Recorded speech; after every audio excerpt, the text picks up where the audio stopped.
artists, creatives, designers. Welcome to DreamAloud Art, y'all. So good having you once again. I'm Electra, aka Dream. I've seemed to pick up this nickname because of the DreamAloud Art, so I guess my AKA is Dream. But welcome. And if you're just browsing, you're just coming through and you're just looking and you're like, who are these two people and what are they talking about? What's all this about? Go ahead and follow me at DreamAloud Art. And when you follow me, click the link in my bio, y'all, so you can see these full artist interviews, okay?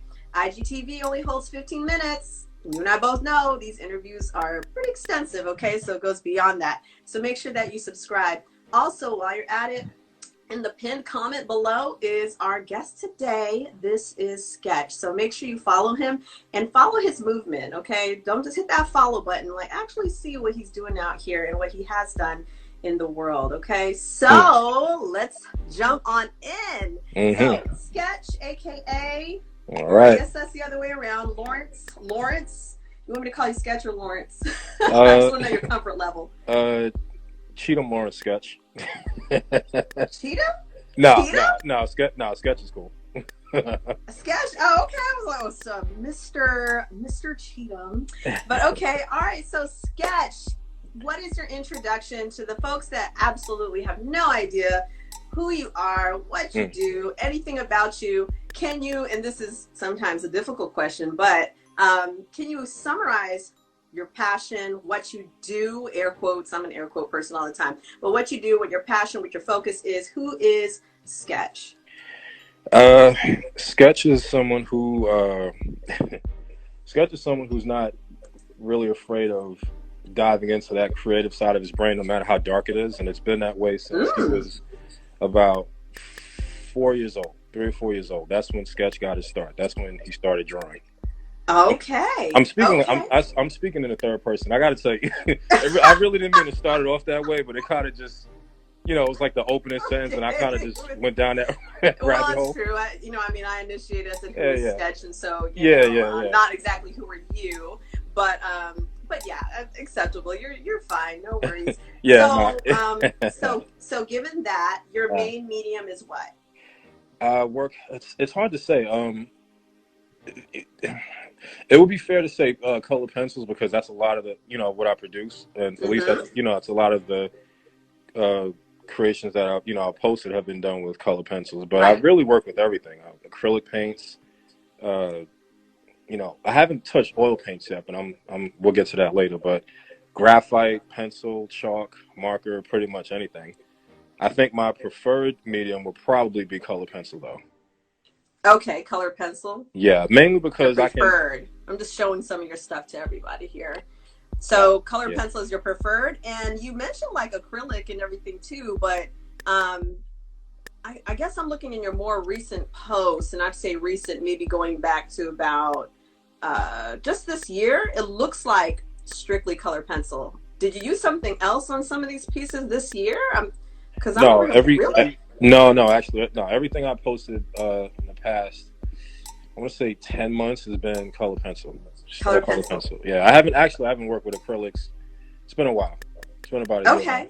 Okay, but even though it has been a while, do you believe that you could just start back into it, no problems, like you hadn't missed a beat? Yeah. Oh yeah, definitely. Oh really? Okay. It's kind of what it is. And it's not to. I might sound like I'm tooting my horn a little bit, and maybe I am, That's but okay. It's okay. Yeah, I will say it's like muscle memory, basically. It's kind of like when so if I put a medium down for a while, it's like I might be a little rusty, but give it a couple of pieces and I'm kind of right back in pocket. It's kind of one of those things. And I mean, I'm a self-taught artist, so it's like I've kind of figured out all these things I've going along. So it's been a constant experiment. That was a fun one. Oh, you can see me? Oh, I didn't know you could see me. Yeah, totally. Yeah. I should have had a face mask on just so I could give you some mystery too. Like, I ran out of face mask, and that's why I'm showing you my drawing instead of my. Oh mercy, you're silly. Okay, all right. But yeah, so you would pretty much be able to be flexible into, painting with acrylics, things like that. Yeah. No problem. It keeps it interesting. I think if I only had to work with, with colored pencils, it's like It's fine, but I as an artist, I always like I thrive for new challenges. You know, I need that. Like I need that. That's growth. Yeah, there's growth. Yeah, yeah. There's always room for growth. So that's why I'm always looking for new things to do and challenge myself with. Like I'll say when I'm doing portraits like this, for example, it's good. It's good practice, you know. But I like creating the type of work that makes you think. I like cerebral, types of things. So like, you know, if it requires me to really dive into that creative portion of my brain, and it challenges me, and it's something that it's like I'm creating something that I have to think. Like it's not just as simple as like copying a picture. Right. I mean, I say it's simple. I mean, for people who don't draw, like it's obviously not simple to do something like this. But sure, this is just mechanics. That's all it says. It's just copying and transferring from one page to the next. But when I tell stories and I conceptualize and I'm able to transfer my ideas that's in my brain and put them on paper, that's like a different type of vibe, and that's what I really, really. Yeah, like the one I just showed you, right, with Beyonce and Jay-Z. Right, like that one. Okay, you know what? You're gonna have me all over the place because clearly, I had like I'm trying to follow this list in my mind of questions, but at the same time, we're letting it go organically, which is totally fine too. I'm finding with you here, but those are the most intriguing ones to me. Those are the ones that really intrigue me because it's not necessarily just like say a portrait where it's basically from just going from the image to the finished piece. Okay. Yeah. I look at this and I'm just wondering, like, what did you look at? To actually create this, or so that's what I want to know. Okay. Yeah. How do you take like with the Cardi B one, and I'll show that to the folks that don't know. How do you take something that wasn't already an image and then create that? It's always mind-boggling for me when I see artists do that. I'm like, how in the world do you just like put this thing together? Yeah. Well, it's usually I usually work from reference photos, and it really depends on the idea I have in mind, because sometimes I can pull from several reference photos at a time. And like with this one, it's just one. We'll show that to folks. Yeah. So I'll show that to our viewers. Oh man, I gotta pause for a second. Because I'm looking. You know what it is? Like I don't go back to pieces that I created, in the past. Like I kind of just created. It was, it was a moment. Right. And at that moment when I was creating, each time I create a piece, I just let my brain open up and I just see how far I can go, or how far that creative portion of my brain will allow me to go. Right. And it marks a specific time in my life, each piece. So usually I understand. It's kind of like a diary, it's one of those things where you write it down, you jot it down at the end of the day or the end of the week or however frequently you do it. And you kind of just leave it alone. Those exact words is what my college professor told me about my work. She said it's like a visual diary. So I always feel that way. Right. When it comes to just examining artwork, there's so much more to it than just what you see before your eyes. Yes. So yeah, okay, I get it. Definitely a place marker. Go ahead. And I'll say, like, part of the process. See, a lot of people are gonna, I don't know, they might have their questions about this, but this is actually the easy part. The drawing, like all of this, is the easy part. It's conceptualizing and figuring out what I want to do first. It's like it has to start in my brain at first, and usually those ideas just kind of pop up on their own. I don't force the ideas. I don't look for them. I feel like a lot of these creations, they create themselves, and I'm just kind of like a gateway. Right. Basically. But then there's times where, if it's something that's a little more complex, I have to pull from several reference photos, and sometimes I have to freestyle certain things, like, in between. Right. And it takes a lot of research, I would say. To come up with like the examples I just shared, where you have to, you're creating an image that hasn't already been created. It's not a photo or anything like that, and so you're talking about that process. Yeah, which feels intense for me. I just can't. I can't conceptualize putting a plan together to create it. It's like, I wouldn't really know where to start. Yeah, well, it's you know what it is. It's well, I'll tell you how I start. It's yes, do tell, Scott. Do it's tell. so it usually starts as a broad idea in my brain, and I Okay. kind of see these things before I even look for the reference photos. Like I see them in my head, and Hmm. usually I'll kind of go with the portion of the idea that's the clearest.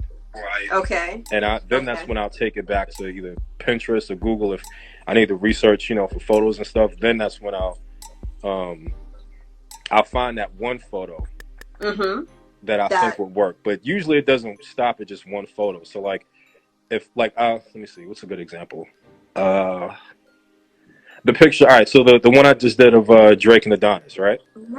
right. That is a perfect example of having this idea, and I'm like, okay, I think I know the direction I want to go in, but I have to look at several reference photos, and sometimes you have to actually dig until Okay. you find the right photo. So usually I'll pick out like 10 different reference photos of one person, Ooh.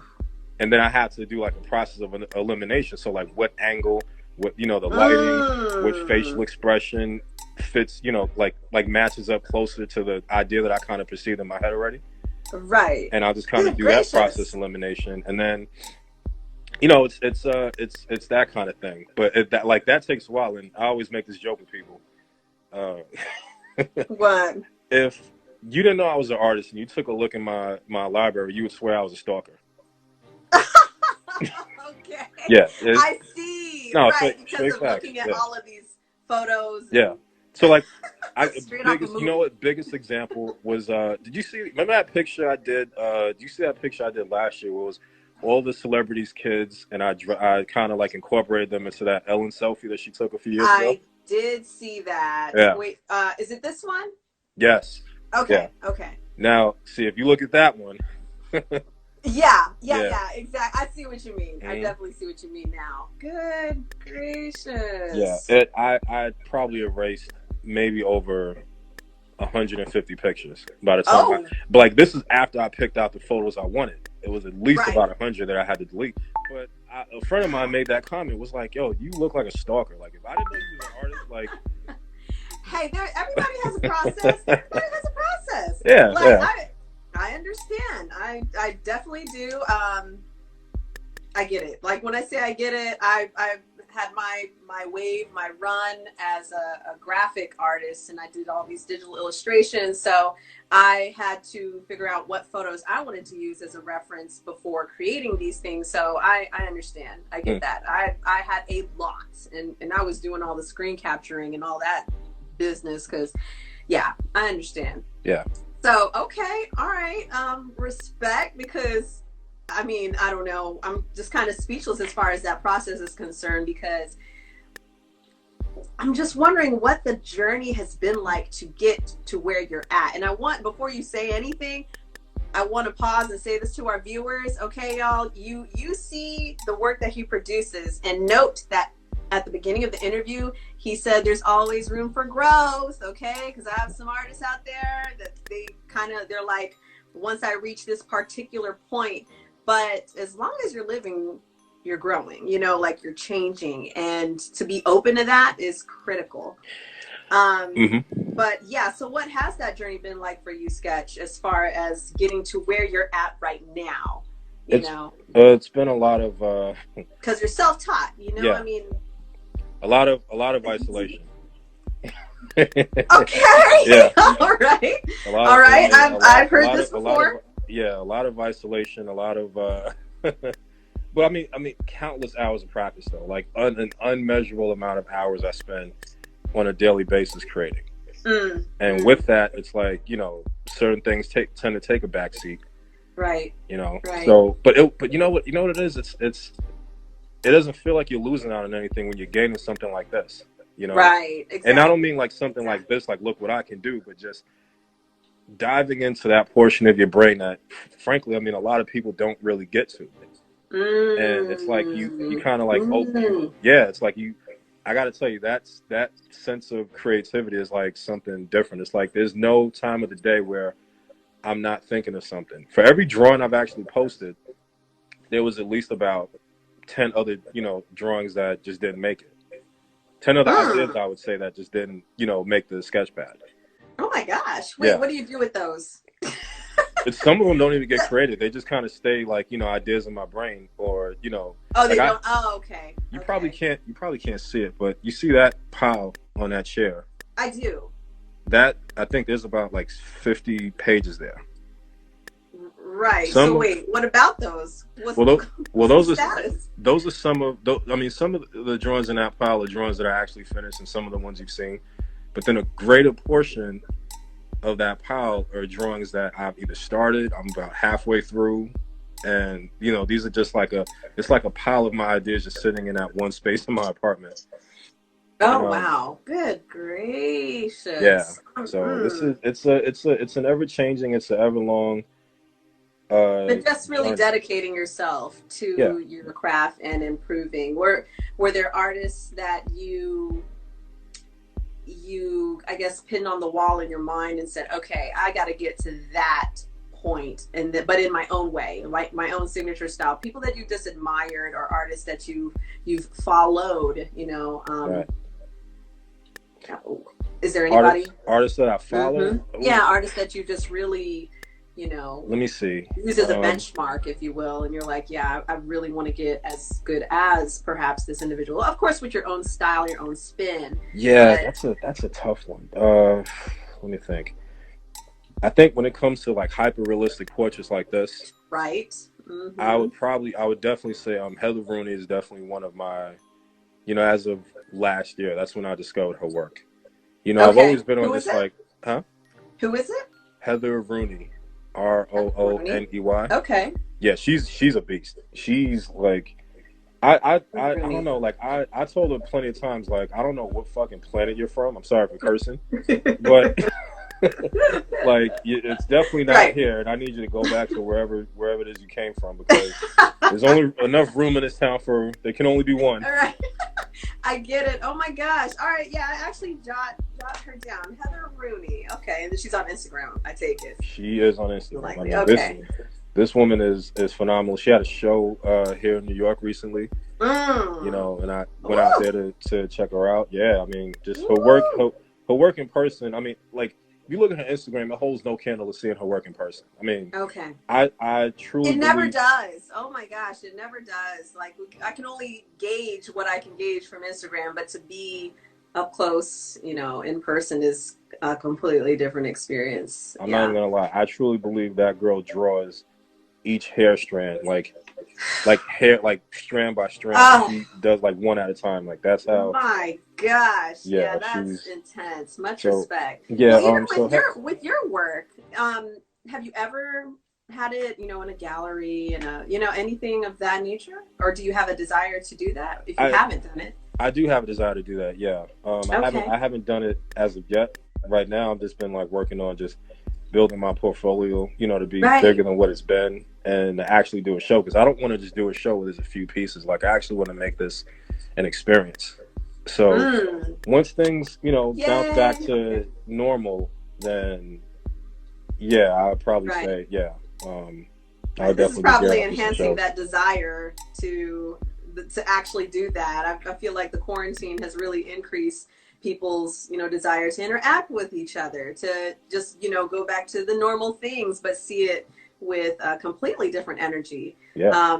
And I am here for that, sure. So let's see. We got Heather Rooney. We have Kande Wiley.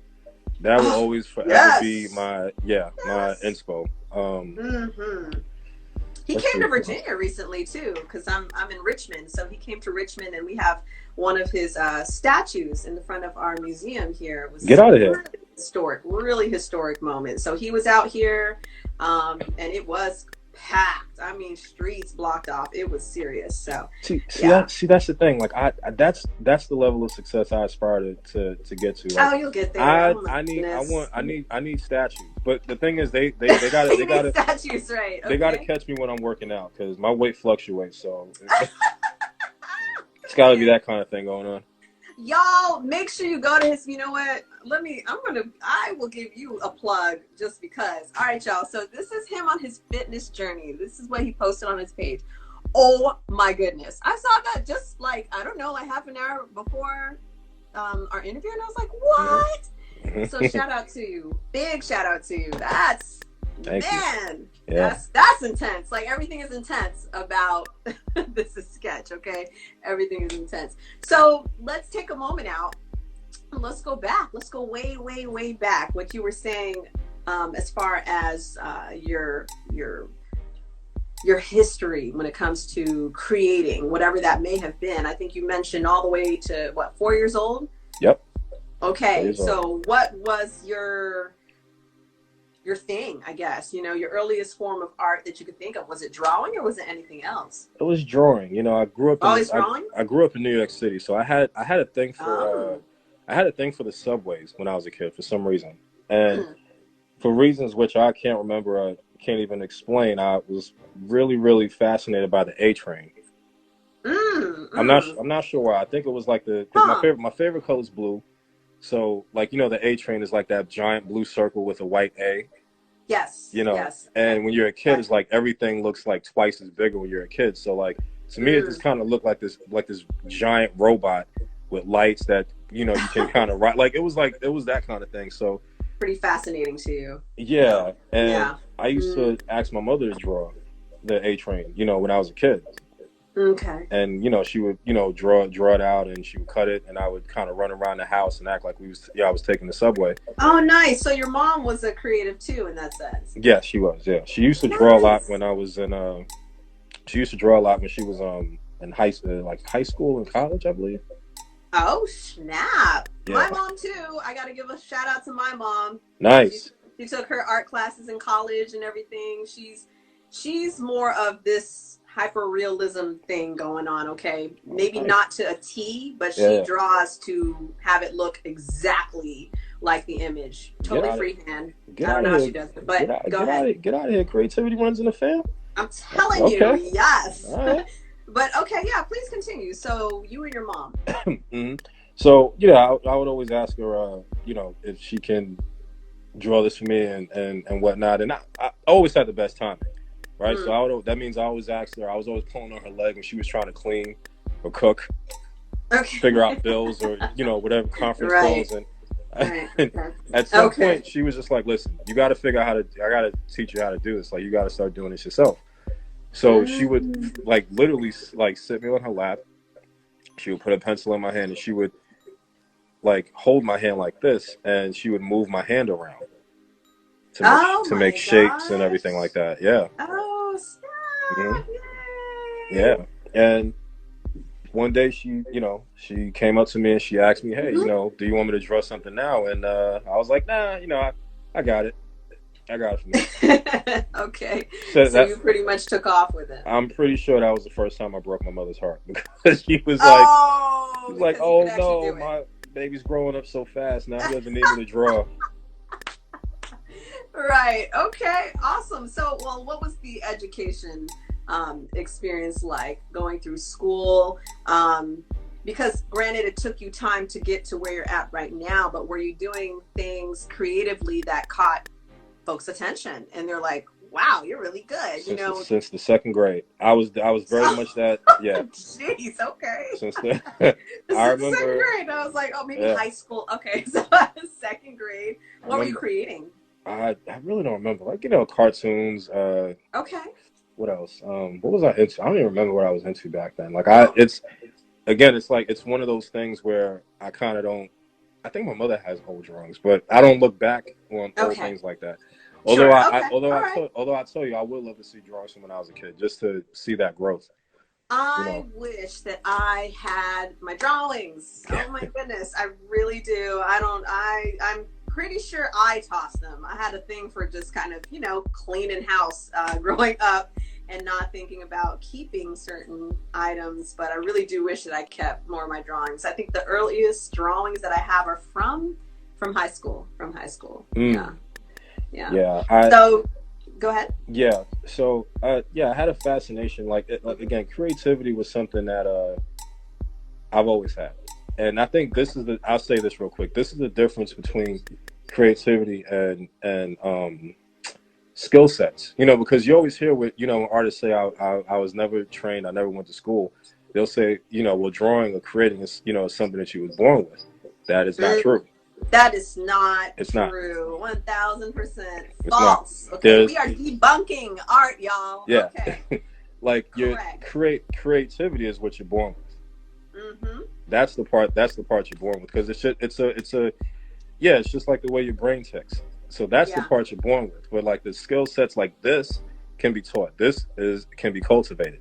Yeah. You are not born with this. You know what I mean? It's something that can be learned. And I think with enough practice and enough patience, and the practice, there's like two pieces of this. Like the practice is the part that people seem to gravitate towards more. But it's like, you got to understand there is a certain level of patience that you have to maintain when you're feeding that creative, aspect of your character. So while you're building your skill sets, it definitely takes a lot of patience, a lot of trial and error, And back in those days, when I was elementary school, even like as early as kindergarten, my mother sends me a picture when I was in pre-K. It was a picture of me like smiling, and I was holding up a crayon. I actually posted soon. Do like one of those side by side, 30 years later or whatever. Right. I've been doing this my whole life, folks. But, wait, you said you did post it? I hadn't posted it yet. I'm okay. Not yet. All right. Yeah, I'm really funny about posting. I don't know, it's weird, but anyway. So yeah, like back then there was a lot of cartoons and cartoons, just random shapes and whatnot. But so it was catching people's attention. By the time I hit second grade, and I only remember because my second grade teacher was asking me to draw things to hang up in the hallways and in the classrooms. Okay. Oh, she was asking you. Yeah. You know what? And I'm sure that a lot of artists experience this thing, but being that go-to person because you can draw. Like, you can draw, so can you do this? I experienced that many times, especially in high school. Yeah. But go ahead. So as well as many of us, that sucks sometimes. Because if you're right, yeah, right. Oh my gosh, that's so funny. If you were a kid like I was, you sat in the back of the classroom, and as soon as the teacher said, "Hey, so the next lesson we got to draw something," and the whole classroom turns around and looks at you and starts smiling. I'm pretty sure that's a meme somewhere, by the way. But like that was always my scenario. And then by the time I got to middle school, I'm like, I need to start charging for this. Oh, okay. So you was getting some of that lunch money. I was getting some lunch money. I was getting a lot of that lunch money. Listen, by the time I was in middle school, Dragon Ball Z was popping, and that's what everybody wanted. Oh my goodness! And after a while, I mean, if there's any of my friends from back in those days who were watching this live, they remember there were, they might have been somebody who spent, $2-3 on a Goku portrait. Look, somebody said, Yeah. Oh, who's that? Okay. Oh yeah. Oh wait. Who's that? Yeah. So we went to school together. Yeah, she probably know. Yeah. Oh man. That's when I really started seeing like, okay, it is possible that people actually buy this. Well, did you ever entertain, say going just, on the subject of school, but did you entertain traditional education, just going to college or to an art institute, or, did you ever think of something like that? Or did you go? No. I failed art when I was in school. You failed? I did. Terribly. Okay. Oh my goodness. Was this? Well, let me try guessing. Was this because you didn't follow some kind of process, or you didn't follow a set of rules? I think that's always the kicker for me, is when something is, kind of delegated, or just like, oh, I need you to complete this particular project, do 1 through 10, and then you step out of that, you do your own thing. Because that's how I got an F. I got an F in college for one of my classes, and that's because I didn't check off one particular professor's blocks. They're like, you need to do 1 through this. I didn't do it. I did what I wanted to do, and it was a problem. Yeah. But so what was the reason for failing art, as you were saying? Well, it was mostly in high school when I failed art. I just didn't go. I mean, okay. There were times where, you had some teachers that were cool with it. They were like, listen, you don't really need to, you already got this down packed. Like, what we're teaching, you already know. So if you want, you can kind of sit off to the side do your own thing. But then you had teachers who were very stern about like me following the program. Now, boy, stay in line. Now, right? Okay. Now, here's the thing, though. Here's the thing about that. It's not that just to be clear, it's not that I feel like I knew everything, but the way I looked at it back then was, creativity and drawing is something that I always figured out on my own. This is actually the first sense of independence and control that I've known. Because this was the one thing that nobody told me, the one area in my life where nobody was telling me what to do. I love it. So it was something that's where your freedom's at. That's why you get so into what you're doing, because you're passionate about it. Yeah. And there's freedom in that. So and I always liked that. I always like the it's just like the thrill of figuring this out, looking at a picture and deconstructing it, looking at a blank page and going figuring out a way to go from this to this. It was always something about that was very intriguing to me, and it was that excitement I got from figuring it out on my own. So now fast forward to school. You're in school 8 hours a day, with the exception of lunch. So now we're down to 7 periods a day where you're being told what to do: English, science, math, whatever it is, social studies, whatever it is. Right, whole agenda. You're kind of right. You're going to, which is fine, but it's like by the time I got to art, it's like I didn't want to be told what to do. That is what drove me up the wall in college, Sketch. It's like we all come here because we want to do exactly what we want to do. So why are we given 8,000 rules to complete one project? Right. Oh, I just. And now, and by the way, I will say, my face here. I got hot. All right. I will say I'm not totally. I'm not against art classes. Like I feel like they're incredibly necessary, and even, in recent years, I was thinking about taking some workshops, maybe taking some drawing workshops and painting as well, because it's not coming from a place where I think I know it all. True. Even like I've reached a certain point in my craft and my, creative career, there can always be some kind of like the way I'm doing this can probably be perfected in some kind of way if I took somebody else's suggestion. So that's the only reason why I kind of wish I would have stayed the course, in drawing, but I just felt it was too controlled. It was like, well, what if I did, I would kind of start like following the program, but then if I would kind of figure out a way to freestyle and finesse it in my own way, it's like, no, do it this way. Yes, that's where I would have issues with that when I was in college. So it wasn't necessarily, there is a respected structure, a respected sense of structure and a syllabus for growth and good feedback. But when it turns into something where we have a cap, I think, on everything, that always just turned me completely off. It's like, oh, you can't use that color. It's like, why can't I use this particular color? Yeah. Like it just didn't add up. Mm-hmm. But yeah, I get that. I understand.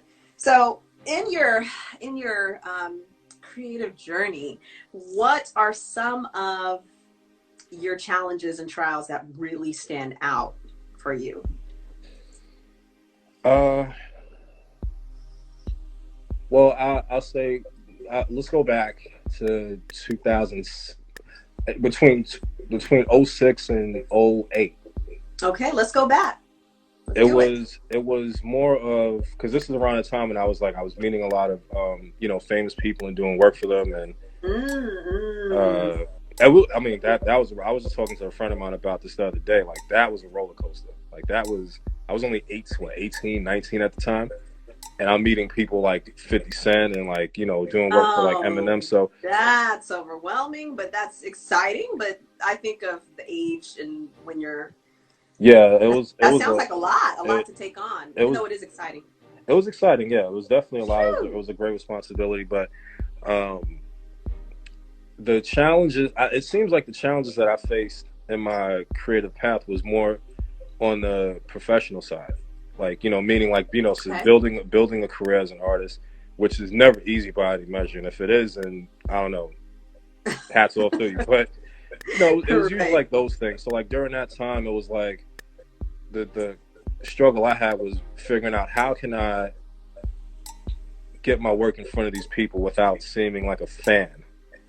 You know what I mean? Oh yes. So it was that difference. I even had one person, I'm not going to say this person's name, but I got this artwork, and this person was like, "What do you want me to sign?" And I'm like, "No, this is for you. This is what I do. Here's my card." Right. You know what I mean? It was that kind of thing. Let's get the picture real quick, if you will. Right. But it's like, no, I've never gotten a piece of artwork signed to take back to my house to hang up. I've never been a fan of someone that much where I need you to autograph this. Right. Yeah, it's a different reason for that. Yeah. So after a while, and because I was young, I was very, definitely wide-eyed at times. Like I think 50 and it's 50, Janet Jackson and Queen Latifah. I didn't do work for Queen Latifah, but I just like met her in the hallway. My knees buckled, like yeah, and but like Eminem, I didn't get a chance to meet him, but I sent some work to 50's camp at that point, and then they ended up sending it to Eminem's camp, which by the way, I had no idea that's what they were going to do, and so they contacted me, and then we kind of went back and forth, and I ended up doing a series of other things for those guys, Right. Nice. And it was a great time. But again, after a while, I started feeling like I feel like I'm kind of chasing these people a little harder than I. Yeah, once you start to feel that, it's really a matter of being honest with yourself and just saying, okay, should I keep pursuing this? I've done that with there was one celebrity who I wanted to come with a completely different approach as an artist. And I just reached a point where it's kind of like, if you haven't responded by now, I gotta step back. So it's always important to know your limit, I guess, know your limit, have your own standards. I did a solo video on my page about that. Having standards is important. It's not just like, okay, anybody in the world can just pay me and I'm gonna do that work for them. I mean, that's your name attached to that also. It's not just work and you just leave it with, just being work itself. Yeah. And okay, all right. I'd say like the next challenge, and probably the biggest challenge, even bigger than that, is what a lot of artists face when they try to turn their craft into some kind of career or a sustainable income. Is how can I turn this craft into a sustainable income?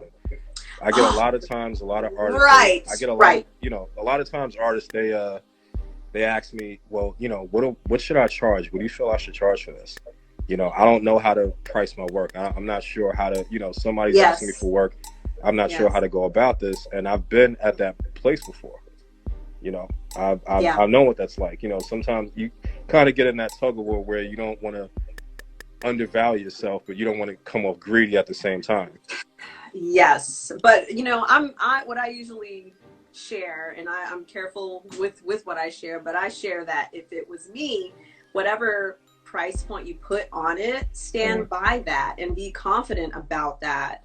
And be okay with people saying no. It's okay. If someone doesn't want to pay for it, then that's fine. So I think just some people get caught up on that. They don't want to hear people say no, and they practically want to just give it to them because they're excited that they like it. Yeah. And that has its value. But whatever price you put on it, just stand by that. Just stand by it. And also just knowing how to, because sometimes people they don't even know how to get to that point. And right. Usually it's a little the way more to it, but yes. Yeah, and then I just kind of break it down. It's like, what do you think your time is worth? If you were working a job right now, what do you think you'd be making?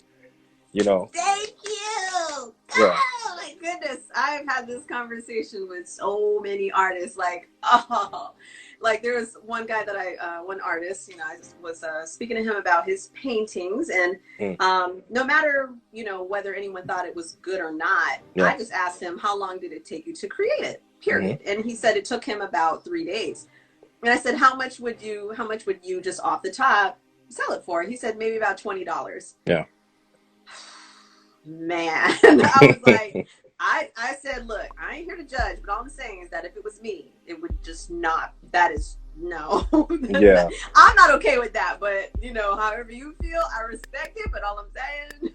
Yeah. Okay. All right. Yeah. Oh my gosh. I could go on for days about that. It's just something I'm really concerned about. But okay. So we were talking about your challenges. What are some of or if there's one that stands out, what are some of the greatest accomplishments that you've had as an artist? The greatest accomplishments, and not necessarily monetarily, or some of these ideas that some people have, but what parts of your life and your creative journey have you felt, hey, this is why I draw, just in a nutshell? What has been just a really rewarding time, or an accomplishment that really stands out for you? This might sound very this might sound weird, but each time I open my brain up and I create something new, and each milestone is when I accept that that creative challenge. For me, like that's a milestone. I mean, the reason why I say that is because it's not as complicated. Like, selling art is not as complicated as it seems. I mean, you have people that make prints and they go out to carnivals. You got people that face paint. They find some kind of way to get their art off and actually get people to pay for it. But somebody said, "Wow, my art skills are trash compared to yours." I know. Well, don't compare. Don't do the comparison thing, y'all. Yeah, don't never self-destruction. Don't do that. Yeah, don't compare, compete, and never. And everyone has their own style. And don't compare, compete, and don't copy. Yeah. Woo! Oh, I needed that. But I do felt get that throughout my whole soul. But I like what she said, because it's very interesting what she said, because I think everybody has gotten to that. Every artist has had that moment where they'll look at somebody else's work and they go, "Yo." I think that's just like their way of saying, like, wow, this is like a great skill set. This is a great level of talent. And it could be. I think behind that is, or at least what it should be behind that, like, comments like that, or even, statements like that, is that's where I need to get there. That's where I need to be at some point. Right. And use that as fuel. Feel what you got to feel. I mean, because I've had plenty of times, like, I remember a couple years ago when Black Panther came out, I posted a picture of, like, Black Panther, like the mask and everything like that. And I saw that. Yeah. So, like, there was like a thread, like, one of my creative peers, like, she made a post on my page, which was really funny. And that was that. I did that in 3 days. Oh my gosh. Yeah. Nah, dude, I mean, there's a story behind it. I was actually really mad when I was drawing that. So I just locked myself in the house for a 3-day weekend, and I just didn't stop drawing. Oh. But beside the point, you had, like, artists that were in that thread that were saying things like, wow, I threw my pencils out and all that stuff. And I mean, they were hilarious comments. Oh my gosh. Look, let me rock this. Oh, I'm about to hit Amazon. Shit. That is my favorite movie. I have it in the background. I have my Black Panther. You had that ready. Wakanda forever. Oh yes. Yeah, I love that. Yeah. Yeah. So wow. So folks were commenting, as you were saying. Yeah, and you get a lot of the it was like kind of like an intimidating thing, but I think it was more comical. Like, none of them really meant that. Like, some people like, I'm about to stop drawing, like, after I saw that. And I'm like, I think right. It's a compliment in those cases. It is, but again, there were times where I've actually been that person. It still happens to that, like, till this day. Like, I follow a lot of artists on Instagram. I interact with a lot of artists here. Sure. And every day I'm seeing something where I'm just like, God damn, like, what? Right. Like, you did that with this? Like, it's that kind of thing. So this is another thing I'll say too. If there's any artists listening here, and I say this all the time when I talk to people, expose yourself to as much art as you can. Fearlessly expose yourself to as much art as you can. Right. Lose that competitive or comparing kind of thing, because there's no room for growth when you're competing and comparing and copying. Like, there's no growth in that. Everyone has their own. It all depends on what you're trying to do, okay? But everyone has their own path, Yeah. I mean, good gracious, I communicate with a lot of artists too. Yeah. And it's like, sometimes they're a little sporadic, where it's like, oh, they may look at your work and feel like if they can't accomplish your style, like hyperrealism, for example, then that means they're not a good artist. Like, it's just like, it covers everything for them. They're like, oh, well, I better stop now. I better, it's like, no, you find your own style in this process. If it's your goal to do hyperrealism, then yeah, maybe you need to do some work. But if it's not your goal, then don't worry about it. Like don't freak out because you can't do exactly that in 2 days. And also it needs to be understood. And it also needs to be understood that there are no two artists alike. You know, we're kind of like it's kind of almost like snowflakes. Almost, it's like there's no two of us alike. Oh, you don't. So there's with that. Look, there's that was fire, along with the 3 C's. That was fire too. Oh yeah, and it's true. But you know why? Because it's like there's a lot of commonalities between visual artists and artists in general, just like the way we dissect things and the way we perceive things. Right. It's just a different way of, it's sometimes like often like an altered level of, way of thinking.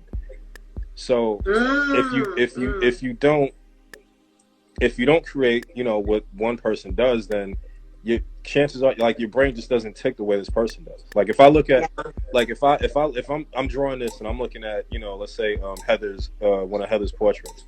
Right. And she gets, I don't know what kind of sharpness she uses, by the way. Like she hits a different pencil tip point. But she can actually draw like the pores in someone's skin, pore for pore.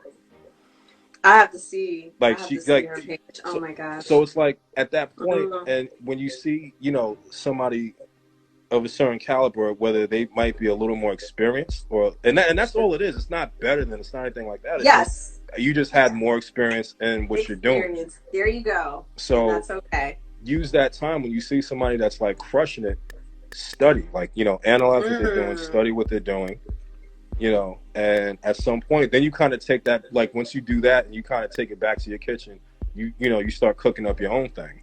There you go. And using your, and that's the fun part about it. It's not a you know what I mean? It's not a one-man show. It's not a, it's not a race. You know what I mean? We're all in this creative marathon together, And yeah. Okay, look, say that, Sketch. Oh my goodness. Yeah. I'm like, just keep going with it. But let me tell you something. I would not be here if every artist I looked at growing up, scared me enough. Like anytime I would see somebody that was great at what they did, I just became that much more hungry. There you go. It's perspective. It's how you look at it. It really is how you look at it, how you receive it, what you do with it. It's all on you. But I will say though, that feeling when, you do see somebody who's like doing it like that and you get that feeling, it's very valid. It's necessary. If you look at somebody else's work and you don't feel that or you don't say that to yourself, man, I can't be, I'm not as good as that. Like if you don't say those things to yourself, if you don't even feel that, then something's not right. Yeah. Because then, like, but when it ignites something in you, that's a sign. That's a sign. Yeah. Because there's no, like it might come off like, it's like this horrible thing you're doing, you're comparing stuff or whatever. But it, That's another one, y'all. Underneath all of that, like I said, if you're not saying those things, that means there's no desire to want to be better, I think. So it's necessary. It's necessary to say, hey, this person's like killing it, or this person's like, I'm not as good as this person. You might not be as good as this person yet, right? And then here's another thing. I'm taking somewhere else. Then you might even, in your strive to get to where this person is, you might stumble on a different path, and it might take you a whole different way, and then you're great on your own, and something completely different than what you were striving for. I'm telling you, that is, and I will say this before we get to the part where you asking me any questions, but that has been my journey with art. I have gotten, like, throughout the years, I have tried so many different mediums, so many different forms of art and expression, so many. And so I took this problem where it's like, oh my God, I love so many things, and I'm blessed to say, I'm knock on wood, I'm blessed to say I'm good. Like if whatever it is I've gotten into over the years, it's like I have this thing where I can learn quickly and I become good at it relatively quick. Okay. They used to call me Quick Draw McGraw and all of this stuff. Okay. Talk about it. But the problem internally for me was that I love all things art. So I didn't really know which direction to go in. So I'd let it breathe for a little bit of time, which has really, I feel like, has come full circle and has brought me to this point, because what I do, I highlight artists of all kinds of mediums because I love it. I love freaking everything. Good. when it comes to being a creative. But But yeah. So everyone has their journey. But I have a question. Let's go back to this one. This Ellen drawing that you did with ink. Oh yeah. What in the world? So that really threw me for a loop because I was like, okay, so you do like pen? Like how? Okay, so first of all right. Yeah, viewers, I love y'all, but trust me, I got questions for days, so we can really go there. All right, so the inspiration for why you choose certain people to draw, where does that come from? What inspires you to draw? Who you draw? Usually it's because I respect that person's work. You'll notice like most of the people I draw are usually entertainers. Yes. Of different magnitudes. I mean, and sometimes, it could be entertainers, it can be other, political figures or anything. It just, if I'm drawing that person, 9 times out of 10 is because I'm, a fan of their work. I admire their artistry. Okay. And I think it's also because of, artists, I mean, regardless of what your medium of choice is, whether it be visual art, dancing, singing, we're all somewhat, intertwined in the way that, we perceive things and think. Yes. There's a lot. It's very, very creative, and we're able to have that, that connection with each other, regardless of whether you sing, dance, or draw or something like that, and there's that mutual level of appreciation, or at least there should be. Yeah. So that's why, and I'm a huge music fan. Like I listen to music, like I go to sleep listening to music. You know what I mean? I'm in my car, I'm drawing, or like, I'm constantly have music in my ear, and to the point where it's like even if I don't have headphones in my ear, I can still hear a song. So what song is in your head right now? There's got to be a song. You listen to music that much, then there's probably some background song in your head right now. To be honest, there's a song called "The Shadow People" by this composer named Lucas King. Oh, okay. It's creepy as shit. It's like this piano. It's like this piano kind of like, thing, and like that. Oh. I'd say that's usually like the soundtrack to my brain when I'm not on 10. Okay. Because any other time, it's like my mind sounds like a drive-by. Oh my gosh. It's like, yeah. Oh yeah. All right, it's a lot. It's a lot rattling around in my brain on a second-to-second basis. Like it's Oh, you said on a second-to-second basis. All right. Respect. Yeah. So, okay. So that's how you pretty much gauge your subject, whomever you're choosing to draw. So back to the Ellen drawing. And then also, wait, let me add to that too. I will This is the drawing, y'all. Go ahead. I will be honest. Sometimes it's methodical. When I choose to draw certain subjects, it's very strategic because like I'll know if I'm creating something with the intentions of getting it out there to that person, it's chances are it's because this person actively uses their Instagram or their Twitter or whatever it is. Okay. So if timing and relevancy and just engagement, so like did I expect to get feedback from Beyonce or Jay-Z off of that Jay-Z and Beyonce portrait? No, not at all. I thought it was timely because of Jay's partnership with the NFL, and I know they're both collectively art lovers, so I just felt like that concept made sense. But definitely didn't expect, Beyonce or anybody, like any one of those two to pick it up. Understood. Let's see. Cardi B. Yes. Oh right? My goodness. Now let me pull it back up so folks know what you're talking about here. Well, which one? Well, it doesn't matter because I'm just going to show one, period. Well, actually, of culture. Actually, it does matter. I'm going to tell you why. So this is why I say there's a difference between doing portraits. Like this to me right now is just practice because I don't really have anything in my mind that, like conceptual wise that I would be interested in doing right now. Just considering the climate we're in, everybody's into, this, everything is COVID this and Corona that, right? Gotcha. So where I created my pieces surrounding that, and that was that, Yeah.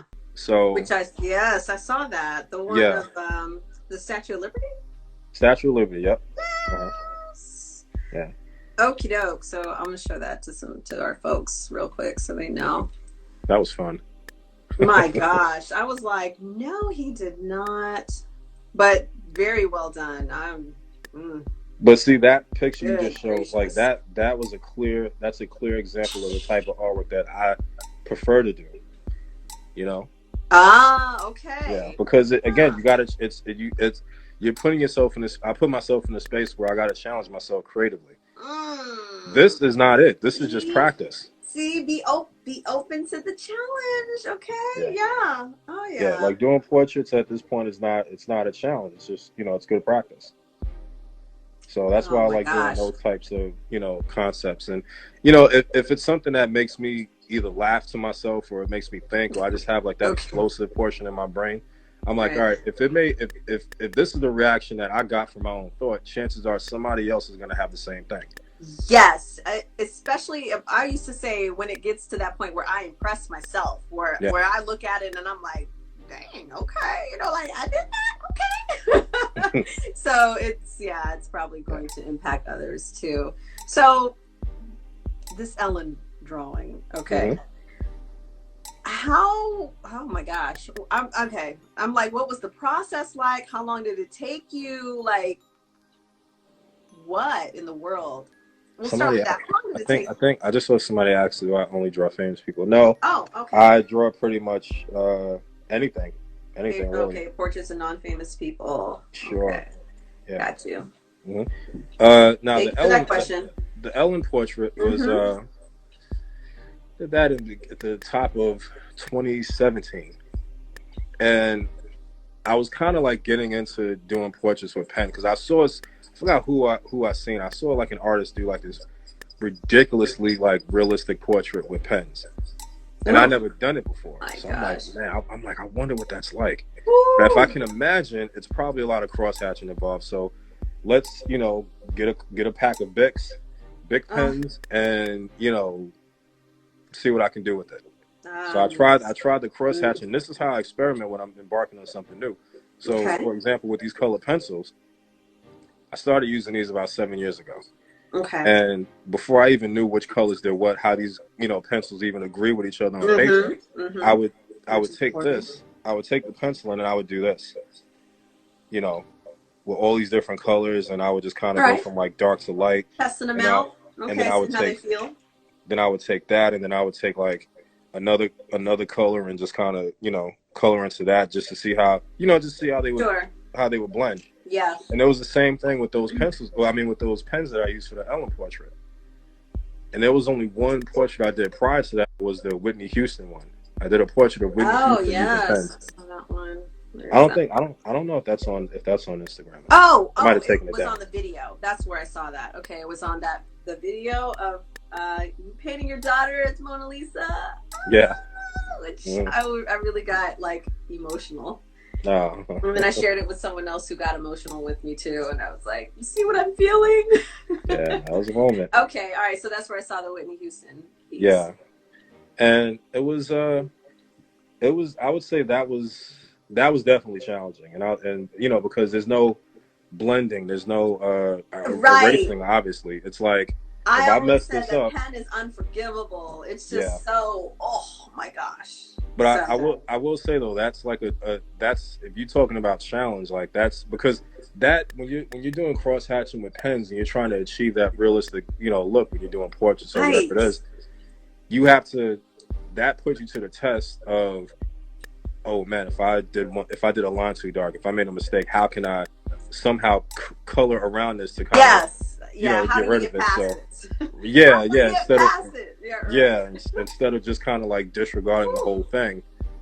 So you kind of figure out like, oh man, how do I clean this up? So So that's what a did you learn? challenge. What did you learn from that experience though? As far as getting around those challenges? I just learned that I don't know. It was just kind of like a Like you can make it work, apparently, yeah. If it showed me anything, it just reinforced that I just have I would say a psychopathic level of patience, I guess.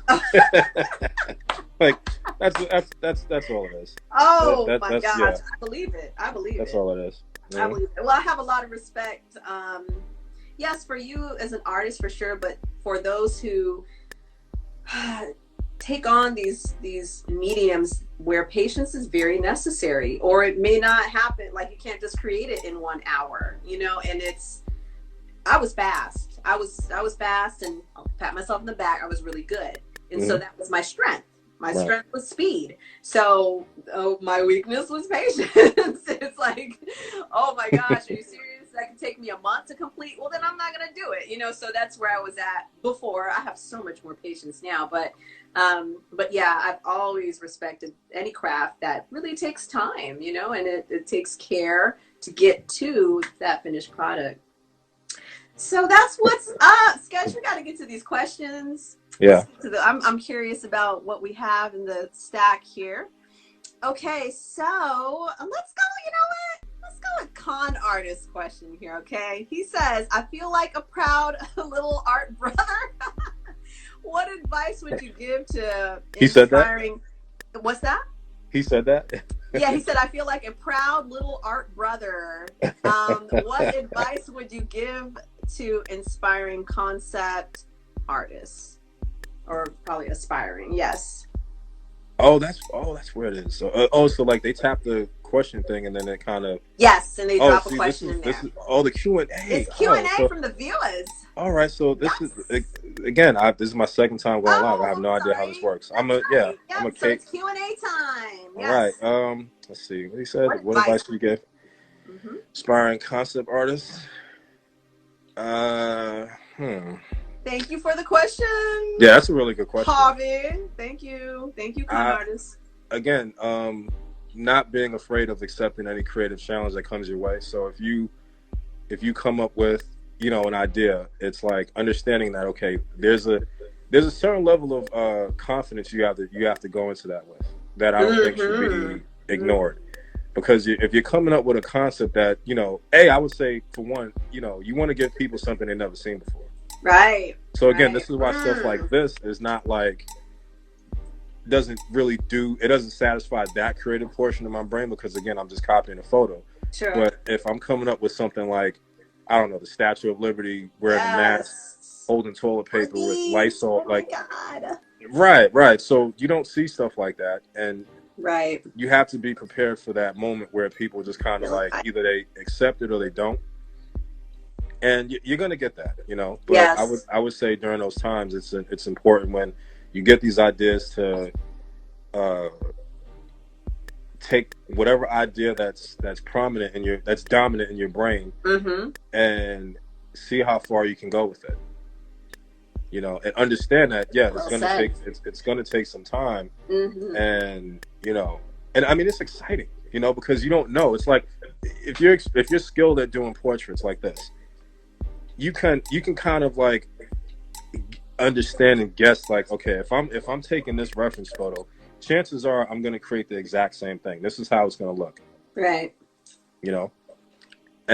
But if you're creating something that actually takes time, and I have to like pull these different strings and manipulate pictures and twist things and, you know, all these different things to tell my own version of it, then that can be challenging. And I think the best piece of advice, in short, is to, you know, don't run from it. You know, take it head on. Be open to it. Be open to it, and do it. Kind of almost like, you know, I would say fearlessly and almost carelessly. It's like, I'm doing this because I like the reaction it gave me. Right. It either made me laugh to myself. It made me it made me think. And the thing is, you have to understand, when you're doing, you know, conceptual art like that, you have to understand the whole idea behind art is to inspire feelings and thought and dialogue. So it's a level of responsibility you have as a creative artist. If you open your brain up and you dive into these ideas, understand that this is part of the intent. That's right. So you're creating these things. Yeah, you're creating these things. Yeah. You know, and that's the one takeaway. You know, I want people to get from the things I create. You know, if it doesn't inspire some kind of, you know, feelings, if it doesn't provoke thought, and if it doesn't incite dialogue all at the same time, then I did something wrong. So anytime I'm able to do that, and this answers a question that you asked me, that's effective. it's effective. Right. And that, to answer the question that you asked me on the last live, that right there again that's another milestone as an artist. As far as accomplishment. Yes. Okay. Each time I'm able to achieve that, because think about what this is. All of these, like these paintings, all of this, right? Right. Think about what these things are. These are things that started in my brain that I got for free. God. And I sat into the gifts, man. You gotta tap into it. You already got it. Oh, and but the gift is being able to not only come up with these ideas, but being able to somehow transfer that to and you know, or create something like a physical manifestation of your inner thoughts. Sketch. You better start a podcast. You need to start a podcast. Good gracious. Like that's the gift, and you already got it. You don't want to short yourself or even short the people that are looking at your work the opportunity. And I mean, to be honest, like, you know, the privilege of seeing something that you got for free, that you know, sat in your house, you like sat in, you know, on the edge of your bed or at your art table, creating, and you're creating something that, you know, you're putting out to the world, whether it be social media, whether it be, you know, whatever form of your choice. That's going to incite, and that's going to spark something in other people. Like art has the ability of changing the dynamic of culture.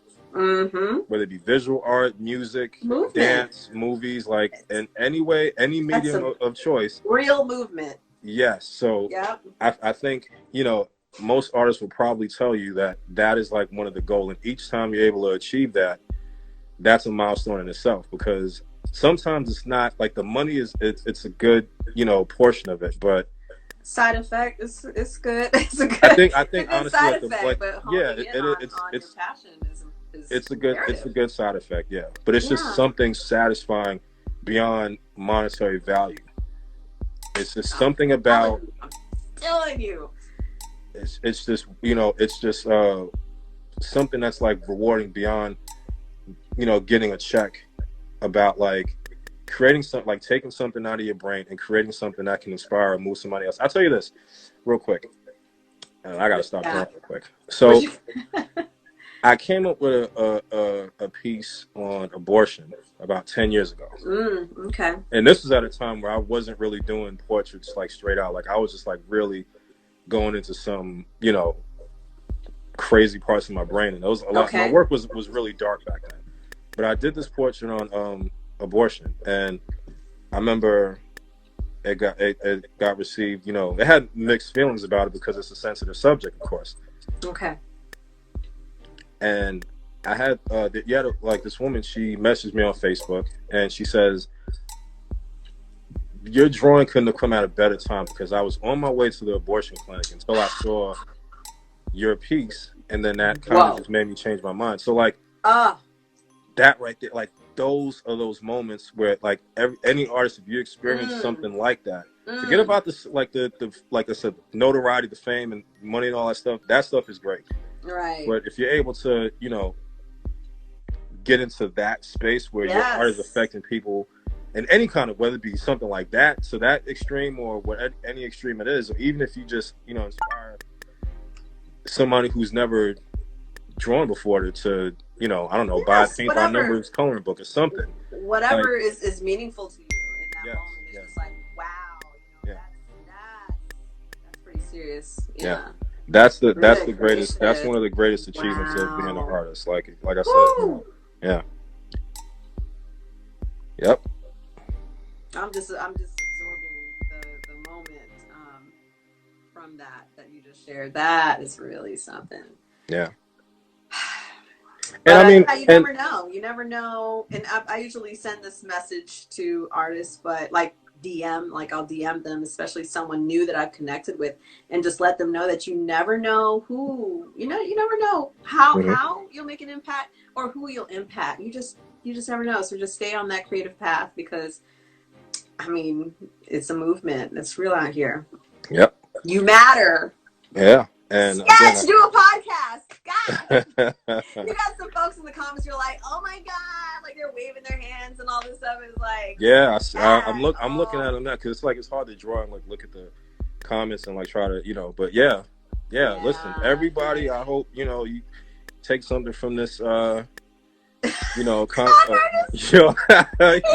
applications to join. Harvey's the Sketch fan club. Yes. Oh my gosh! Wow. Yeah, but I mean, again, I will say this, and I don't want to sound like I'm concluding this thing, but one thing I will say, if you take anything from this, it's if you're an artist, or if you're creative of any genre, any medium,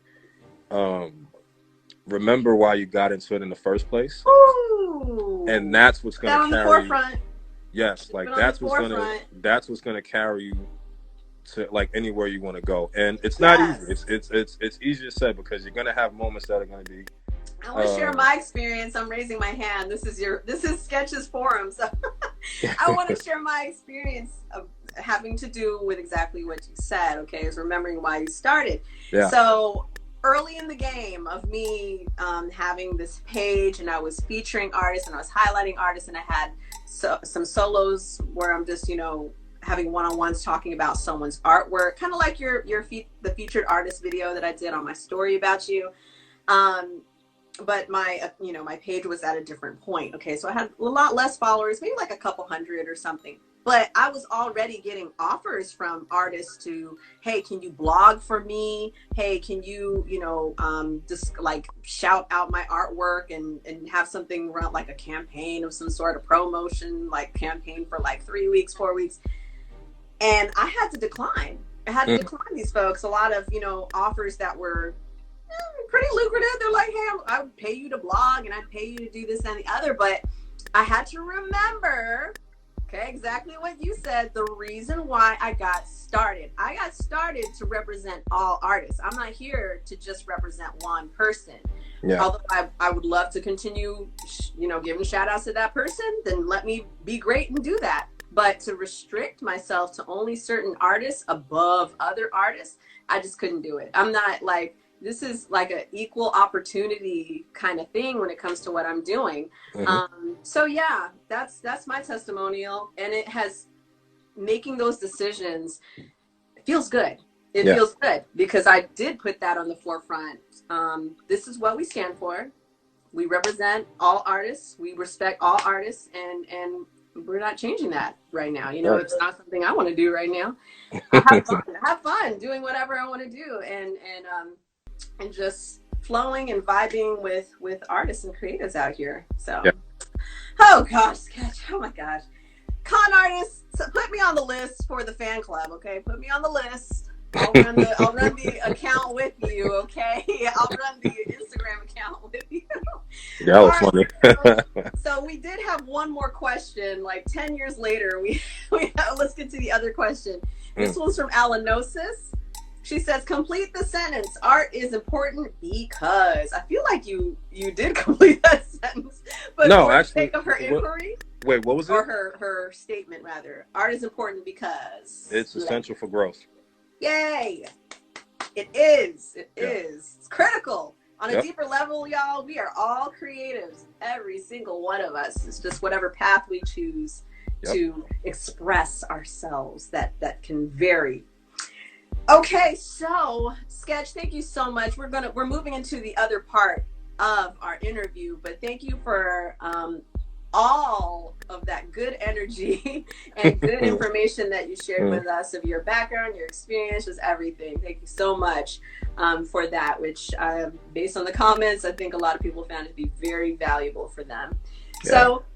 So we're going to move into the other segment of our interview, which is really just, relaxing it to bring it to a lovely close. But do you have any questions for me? Do you have any questions for me? Where'd you get your name from? My government name? No. Oh. Yeah. Really? Wait, my government name or the DreamAloud art? No, the DreamAloud. Oh, and wait, your government name is actually. My name is Electra. That's your government, really? people always ask about that name. So yeah. Really though? I'll answer both. Okay. Okay, so Electra, that is my real name. It's not a stage name, not a makeup name, okay? But my parents were both in the military, and they were both in the Army. And when they met, and then they were dating and all of that, and then they eventually got married, and they were in Europe. But while they were gallivanting around and enjoying life out there, they went to Greece, and they were so inspired by the life and culture out there. They said they have got to name their kids Greek names. Boom, there's mine, Electra. Because folks are like, oh, did your mom or dad love the comic? I'm like, my mom loves comics, no doubt, but that was not the intent of her naming me Electra. So there's that. Having to do with DreamAloud. Okay, so years ago, wow, let me see. At this point, probably about 14 years ago. 14? Dang. Okay, it has been that long. I came up with DreamAloud. My art name was Electra City back then, okay? Oh, I like that. Nice. I loved it. Trust me. A girl was all about me, okay? I had a big old ego back then, which I didn't know it to be an ego, but it was very strong back then. Yeah. But anyway, Electra City, that was my art name. And my slogan was DreamAloud. And what really, I don't know. I'm not really sure what the root of it was back then, but it was something that, like, I took a hiatus off of doing art for a couple of years.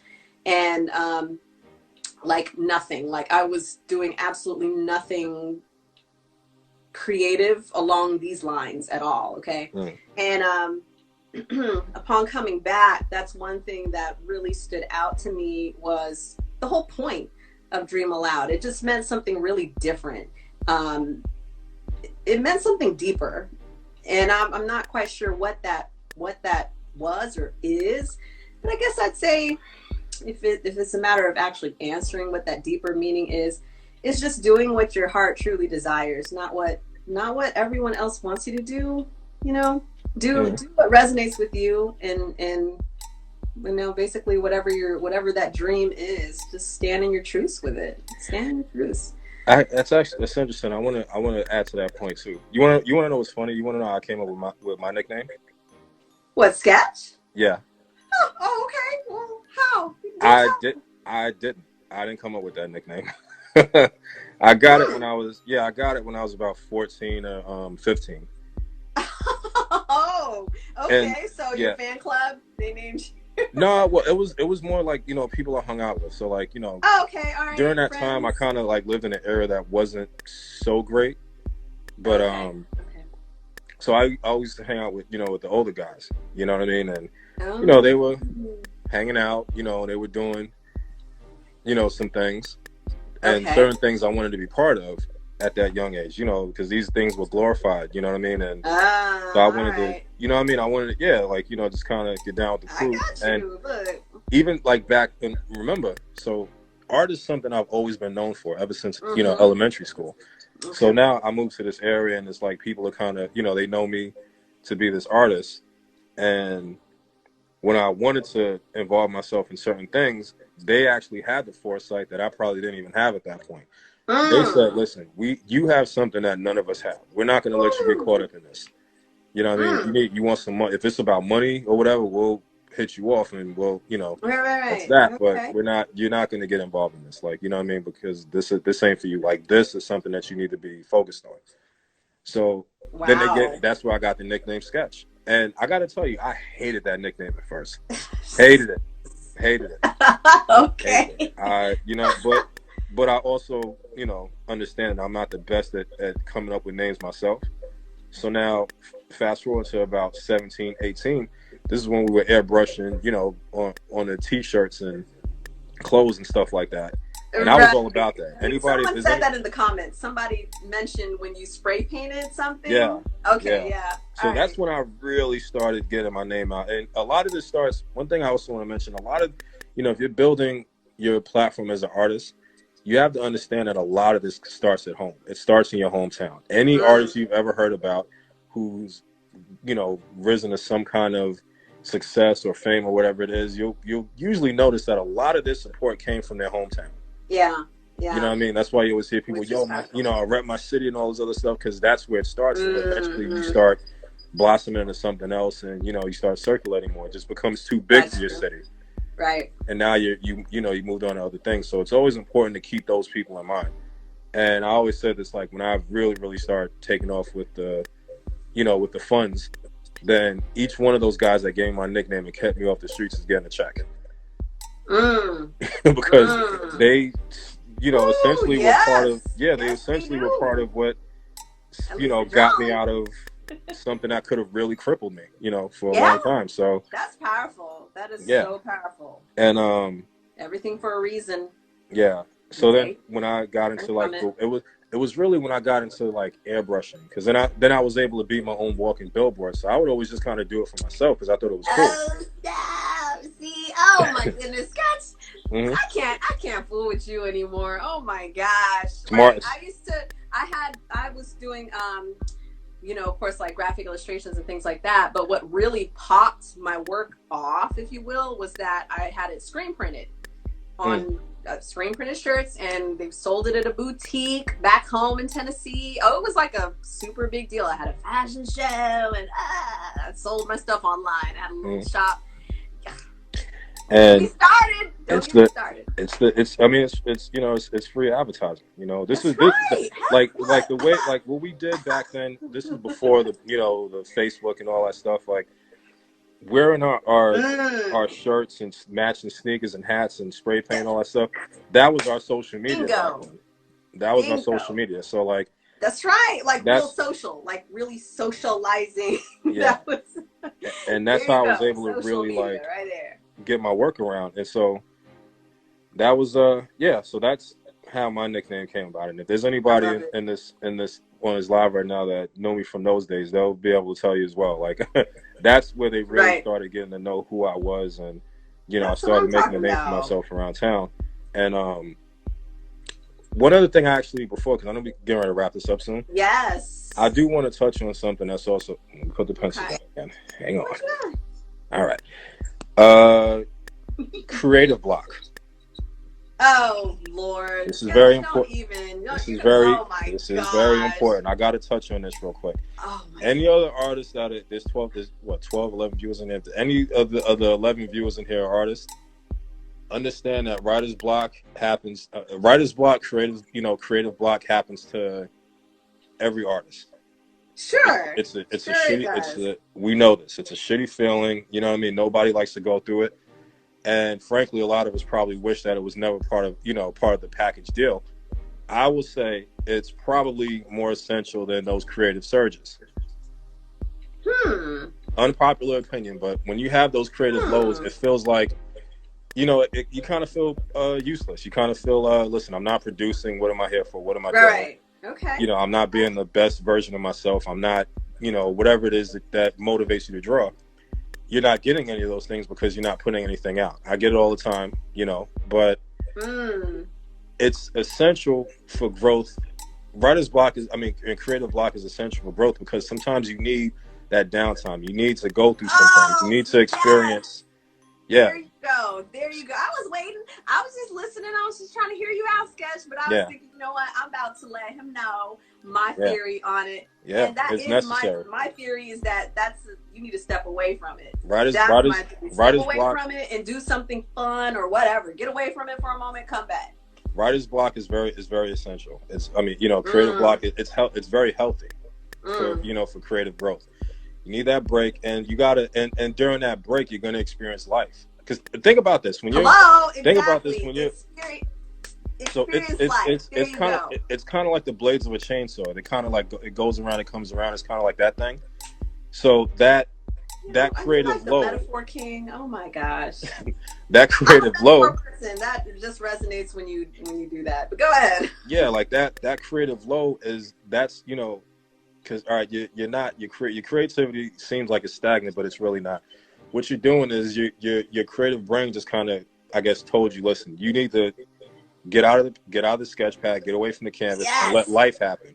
Yes, there experience you go, a few things, and then Because if you ever notice, and any artist in here is going to say the same thing, when they got out of that writer's block, they probably came out a monster. Oh my gosh. Wait, okay, hold on. With the writer's block or creative block, for me and what I've heard from other artists is when they have a hiatus, when they when they disappear. And for me, as I mentioned, I was off the radar, off the grid. I just stopped, and then I came back in a way that was completely like the energy behind it completely different than before, and much greater, much stronger. And it's because it's like it's like you know. My face is hot. Like I'm passionate now and everything. Oh my gosh. Yeah, you kind of let what happens to an animal that's been in the cage too long. It's one of those.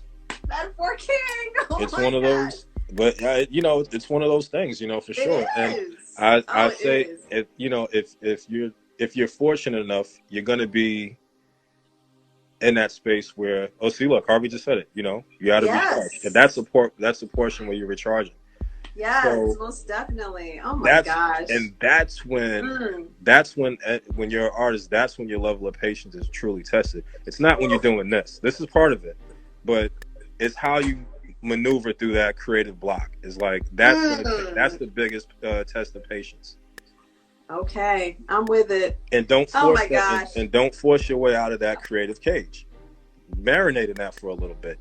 Sit in that, experience what you have to experience, because then when that veil opens and then you just kind of let your brain open, you're gonna create with all that stuff that's been stifled for however long it's been. It can be weeks, it can be months, it could be years. There was a time where I didn't create for 2 years straight. Oh my, what? It was hell. I mean, I did, but it was only if it was motivated by money, which is the worst thing you could possibly do. Oh my gosh. Okay, you know what? When I start a podcast, we need to. I'm going to invite you as a guest. Or vice versa, or when you start your podcast, because we need to start something. This is awesome. Oh my goodness. Oh my gosh. It's important, it's important, and these are conversations that need to be had. Now on the flip side to this, when you're when that creative brain is, that chainsaw is revving. And you're coming up with all these ideas, sometimes it's best you have to pace yourself, because you still have to allow enough room for life, which is something that I still struggle with, because when I get going, it's like I can sit in my house for 4 days straight and just create.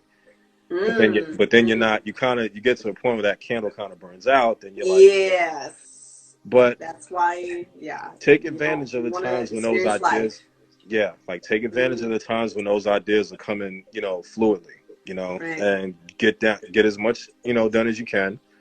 And also, if there's a time when you're not really feeling it, if you might get an idea but you can't get around to it, write it down.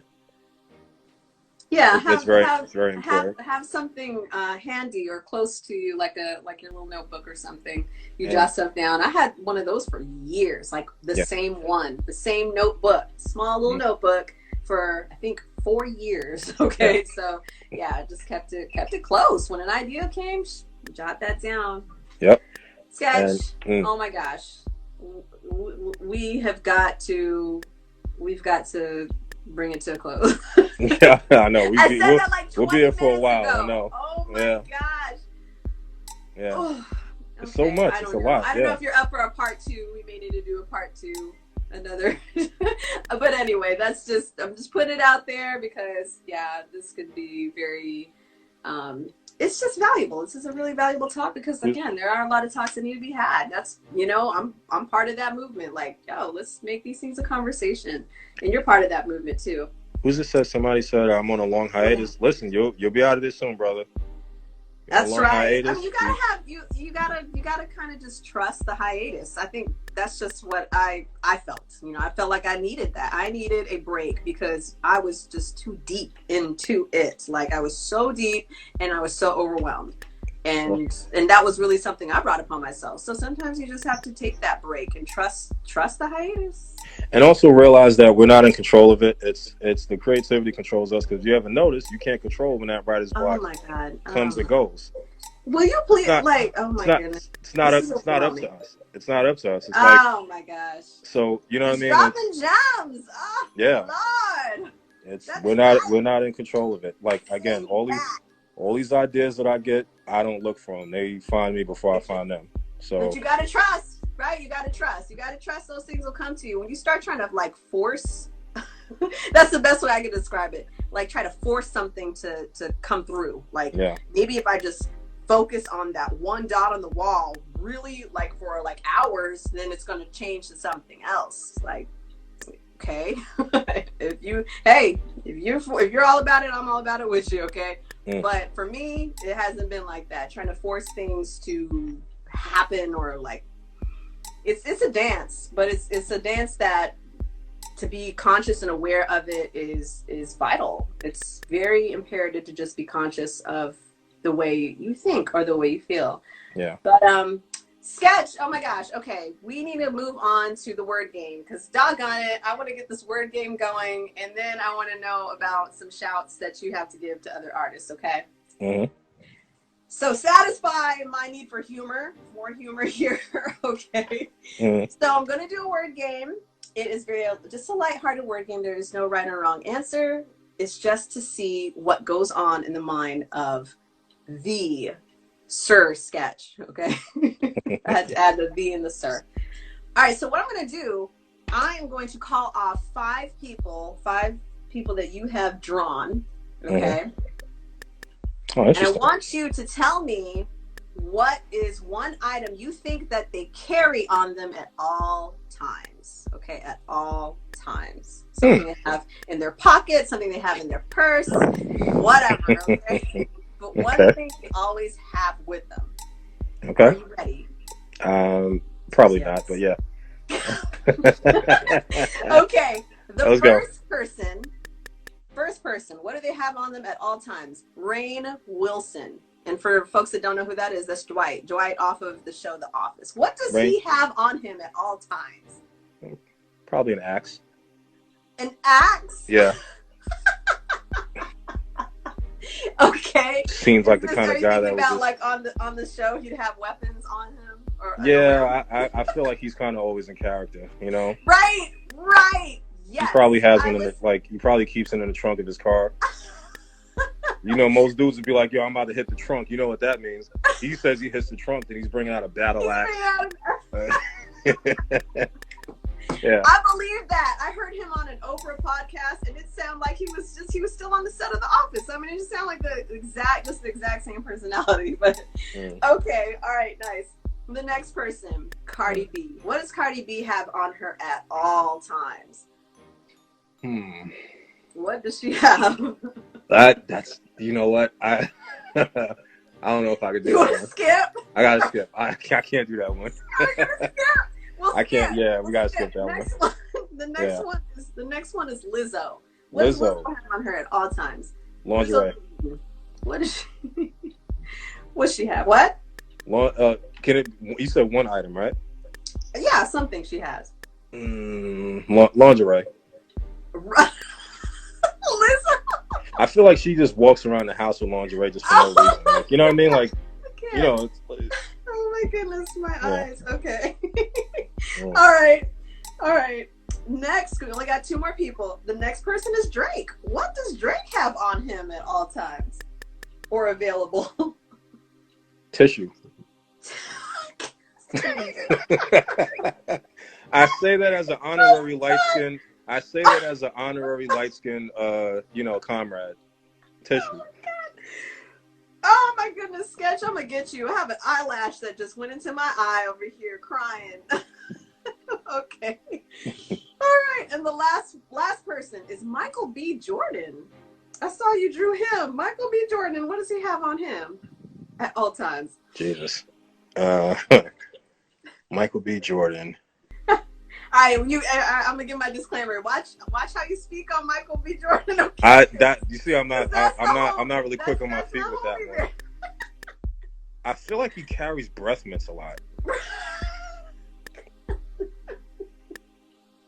Sketch, you are a mess. Oh my god. Well, I mean, he's a ladies' man. He's gotta be like prom and on point. He's always in somebody's face. You know, well, not like he's like he gets around, but like I just see him as it's like.